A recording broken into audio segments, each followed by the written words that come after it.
Hello friends, let us create a simple symbol which is useful for creating any logo. Just here I draw a circle, increase the width by using property bar.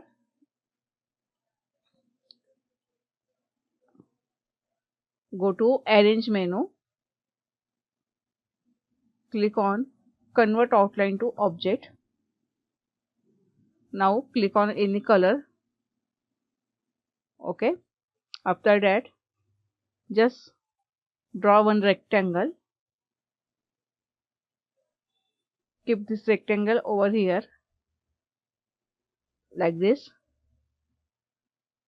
Copy paste by Ctrl C and Ctrl V, and here you can take a horizontal mirror and set this rectangle over here.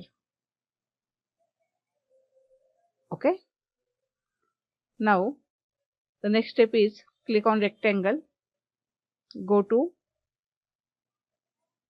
arrange,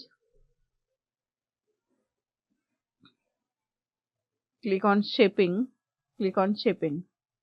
Now here click on trim, hit the trim button, click on this shape as well as trim.